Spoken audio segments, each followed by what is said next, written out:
Police এবং BSF এর দুই পৃথক পৃথক যৌথ অভিযানে মালদার হবিবপুর থানা এলাকায় ধরা পড়ল ৫ বাংলাদেশি নাগরিক সহ এক ভারতীয় নাগরিক। জানা গেছে মঙ্গলবার সন্ধ্যার দিকে হবিবপুর থানার জাজইল অঞ্চলের ভবানীপুর সীমান্ত এলাকায় দুজন সন্দেহজনকভাবে ঘোরাঘুরি করছিল, যা হবিবপুর থানার পুলিশ বিশেষ সূত্রে জানতে পেরে ওই এলাকায় অভিযান চালিয়ে তাদের পাকড়াও করে।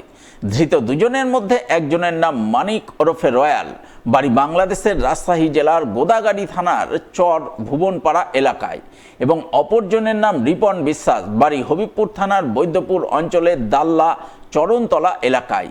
এই রিপন বিশ্বাস ধৃত বাংলাদেশি নাগরিককে অবৈধভাবে বাংলাদেশে পাঠানোর ক্ষেত্রে এজেন্ট হিসাবে কাজ করছিল বলে খবর। তো এখন বাড়ি ফেরত গেছিলা? অবৈধভাবে ঢুকেছিলা? জি। এখন কে পার করেছিল তোমাকে?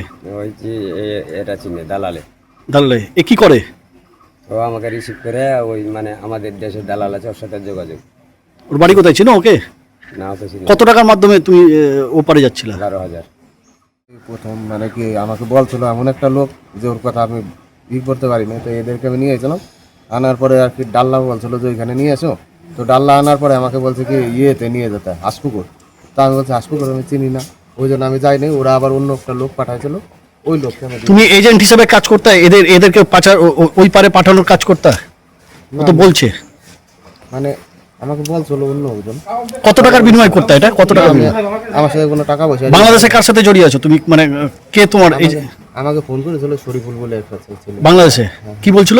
ও বলছে দাদা একটু হেল্প একটু করো, এটা বলেছিল। তুমি নিয়ে গেছিলা ভবানীপুরের দিকে ওকে? না না না, আমি নিয়েছিলাম।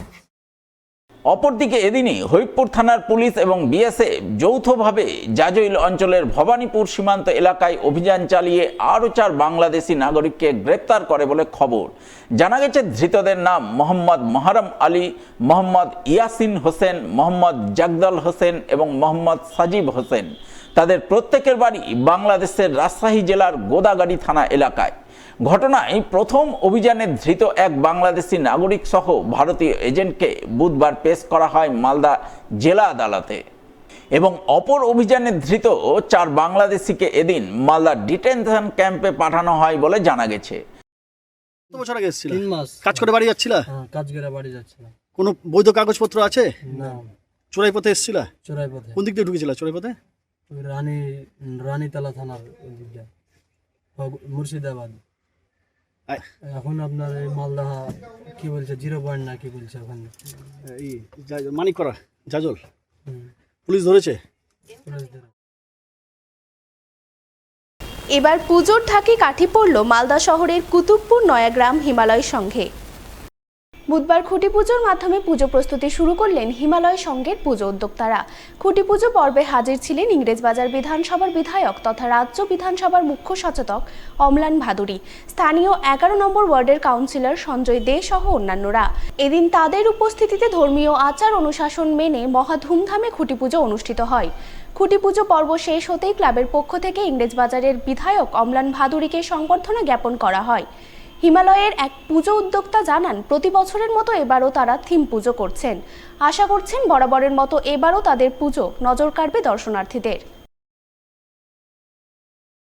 আমাদের শুভ শারদীয়া 2026-এর 77তম শারদীয়া পূজার শুভ উদ্ঘাটন অনুষ্ঠিত হলো আমাদের এই পুজো ক্লাব প্রাঙ্গণে। আমাদের কুতুবপুর নয়াগ্রাম এবং পুরো পশ্চিমবাংলার মা বোনেদের জন্য উদ্দেশ্য রেখে আমাদের এবছরের থিম আশ্রয়।